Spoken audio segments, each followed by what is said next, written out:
नमस्कार, मैं अभिषेक। तो चलिए आज हम बात करने वाले सेल इंडिया के बारे में, जो कि एक महारत्ना कंपनी है। और इसमें आईटीआई के लिए जो वैकेंसी आई थी उसका फॉर्म आप लोग भर चुके होंगे, तैयारी में लग गए होंगे। उम्मीद यही करते हैं जो लोग फॉर्म अप्लाई नहीं किए होंगे वो अप्लाई कर दीजिए। 8 अप्रैल इसका लास्ट डेट है।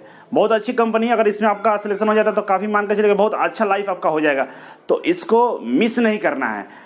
इसका जो सैलरी स्केल क्या है, पे स्केल क्या है, इसके बारे में हम थोड़ा सा बता दें आपको कि इसमें आपको स्टार्टिंग में ट्रेनिंग पीरियड पर रहेगा और ट्रेनिंग पीरियड में आपको पहला साल 8,600 रुपए देगा। इसके बाद दूसरे साल 10,000 रुपए देगा और तीसरे साल 15,830 रुपए से लेकर 22,150 रुपए आपको मिलेंगे।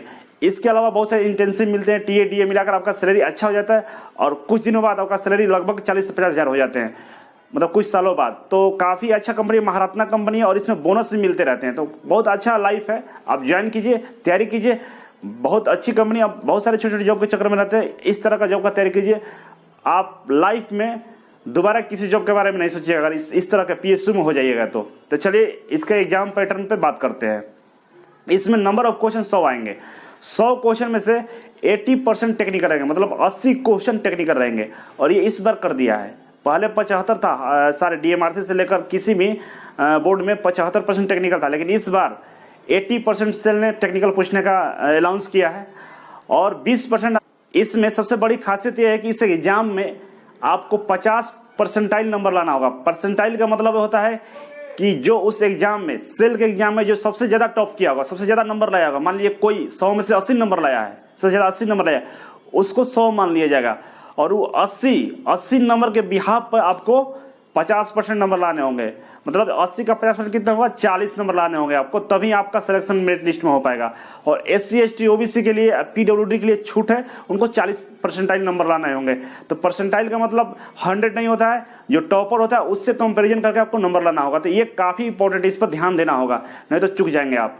इसके बाद आपको बता दें कि जो सिलेक्शन जो होगा, मेरिट लिस्ट आएगी रिटन टेस्ट का, उसके बाद 3 गुना लोगों को बुलाया जाएगा स्किल टेस्ट के लिए। और स्किल टेस्ट के लिए जो बुलाने का रेशियो है, 1 सीट के लिए 3 लोगों को बुलाया जाएगा। मतलब 62 सीट है, 62 सीट है और 62 में 3 से गुना कर लीजिए तो होता है 186, 186 लोगों को बुलाया जाएगा। तो आपके लिए कितना सीट है, 186 सीट है। 186 सीट है, इसमें से आपको फाइट करना है और आपको 62 में सिलेक्शन लेना है। तो उसके लिए क्या करना होगा, सबसे बड़ी बात है कैसे तैयारी करना होगा। तो तैयारी करने के लिए अगर आप मेरे से कोई गाइड लेना चाहते हैं, आना चाहते हैं, मेरे से पढ़ना चाहते हैं, मेरे कोचिंग आना चाहते हैं, तो आप इजी वे कोचिंग ज्वाइन कर लीजिए। स्क्रीन पर जो नंबर दिख रहा है इस पर कॉल करके पता कर लीजिए आपके लिए नया बैच कब शुरू हो रहा है। मैं बताता हूँ, 25 मार्च का नया बैच शुरू है EPPCL के लिए, CITS के लिए और सेल के लिए। किसी भी डिपार्टमेंट के जो टेक्निकल ITA के लिए, उसके लिए 25 मार्च से नया बैच शुरू है, होली के बाद आ जाइए। इसके बाद आपको यहाँ पे बता रहा हूँ कि किस तरह से तैयारी करना होगा। सबसे पहले जो बेसिक टॉपिक है, जो बेसिक कंसेप्ट है ट्रेड थ्योरी का, चाहे इलेक्ट्रीशियन हो या फिटर हो, दोनों के लिए जो बेसिक चीज है उसको पहले पढ़ लीजिए। बेसिक कंसेप्ट क्लियर होना चाहिए। जो भी चैप्टर पढ़िए उस पर प्रैक्टिकली सोचिए। रट्टा वाला पढ़िएगा कभी सिलेक्शन नहीं ले पाइएगा, क्योंकि रट्टा वाला क्वेश्चन आता ही नहीं है, बिल्कुल बेहद प्रैक्टिकल आते हैं। आप क्वेश्चन उठाकर देख लीजिएगा, हर एक क्वेश्चन प्रैक्टिकल आपको मिलेंगे। तो पहले बेसिक पर ध्यान देना है, हर एक चीजों को समझना। जो भी इंस्ट्रूमेंट्स हैं, जो भी चीजें के बारे में बात कर रहा है, ट्रांसफार्मर के बारे में बात कर रहा है या लेथ मशीन के बारे में बात कर रहे हैं, बेहद गंभीर होकर प्रैक्टिकली उसको देखिए, समझिए, चीजों को देख देख के पढ़िए और उसको एनालाइज कीजिए, सोचिए उसके बारे में, थिंकिंग कीजिए। क्योंकि वहां पे थ्योरेटिकल क्वेश्चन ज्यादा रहेंगे, न्यूमेरिकल बहुत कम आएंगे, तो उस चीजों को ध्यान देना होगा। तो प्रैक्टिकली चीजों को समझ के पढ़ना होगा। किताब से रट के पढ़िएगा कभी सिलेक्शन नहीं हो पाएगा आपका। जब तक आप इस चीजों को फेस नहीं कीजिएगा तो आप क्वेश्चन को टारगेट नहीं कर पाइएगा।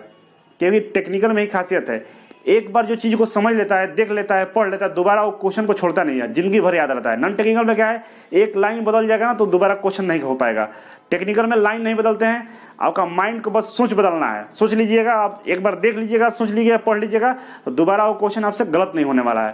तो इसीलिए चीजों को समझ के पढ़िएगा, देख कर पढ़िएगा और कोशिश कीजिएगा उसका कोई इंस्ट्रूमेंट्स देख जाए, आपको दिख जाए सामने से, बिल्कुल लाइव दिख जाए, या कह सकते हैं प्रोजेक्टर पर देख लीजिए, वीडियो में कहीं भी दिख जाए, देखकर उस चीजों को समझ कर, पार्ट्स को समझ कर पढ़िएगा, सिलेक्शन इजीली हो गए।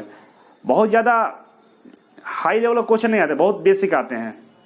और नॉन टेक्निकल में आप रीजनिंग थोड़ा बहुत आप भी कर लेंगे, रीजनिंग कोई दिक्कत नहीं है, सब सारे लोग करें, इतने बेसिक आता है। लेकिन एप्टीट्यूड के जो क्वेश्चंस रहेंगे, जैसे परसेंटेज का, टाइम एंड वर्क का, प्रॉफिट एंड लॉस का, कंपाउंड इंटरेस्ट का, सिंपल इंटरेस्ट का, इत्यादि जो टॉपिक है, नंबर सिस्टम है।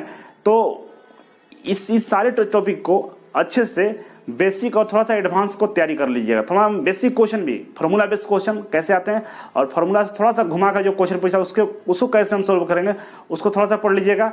तो ये इसका फायदा आपको सेल में मिलेगा ही, पीसीएल में मिलेगा, नेवी वालों में मिलेगा, जो 2-3 एग्जाम है जिसका आप तैयारी कर रहे हैं, इत्यादि में मिल जाएगा। तो उस तरीके से पढ़िए। बाकी जब आप सेलेक्ट हो जाइएगा, स्किल टेस्ट के लिए आपको बुलाएगा, तो आपको स्किल टेस्ट घर पे नहीं हो पाएगा। उसके लिए आप इजी वे कॉन्टेक्ट कीजिएगा। इजी वे आपके लिए हमेशा खड़ा है, आईटीआई लोगों के लिए, जो आईटीआई किए उनके लिए वरदान साबित हो रहा है। आप स्किल टेस्ट के लिए मेरे पास कॉल कीजिएगा, इस जो नंबर दिख रहा है इस पे, और आपको स्किल टेस्ट करा दीजिएगा। मतलब प्रैक्टिकल जो होता है ना, प्रैक्टिकल टेस्ट आपको करा दीजिएगा। प्रैक्टिकल में केवल पासिंग होता है, आपको पास करना होता है। 186 लोग को बुलाएगा, उसमें से मात्र 62 को लेगा। तो पासिंग मार्क्स तो है, लेकिन अच्छा नंबर लाना होगा, मतलब अच्छा परफॉर्मेंस करना होगा, एक्यूरेसी के साथ करना होगा और परफेक्शन के साथ करना होगा। थोड़ा सा भी एक्यूरेसी और परफेक्शन खराब हुआ, आपका सिलेक्शन नहीं हो पाएगा। इन सारी चीजों को ध्यान देना होगा, क्योंकि ये लाइफ का आपका टर्निंग पॉइंट बनेगा और बहुत बेहद अच्छी कंपनी है। इसमें ज्वाइन होने के बाद आप किसी दूसरे नौकरी का ख्वाब देखना छोड़ दीजिएगा। तो चलिए, आपका क्या राय है, आप क्या जानना चाहते हैं, कमेंट करके कमेंट बॉक्स में बताइएगा। चैनल पर नया सब्सक्राइब कर लीजिए और बेल आइकन को प्रेस कर दिए, फिर से आपको लेटेस्ट नोटिफिकेशन प्राप्त हो जाए। तो चलिए, थैंक यू सो मच। फिर मिलेंगे आपसे एक नई जानकारी के साथ, तब तक के लिए नमस्कार।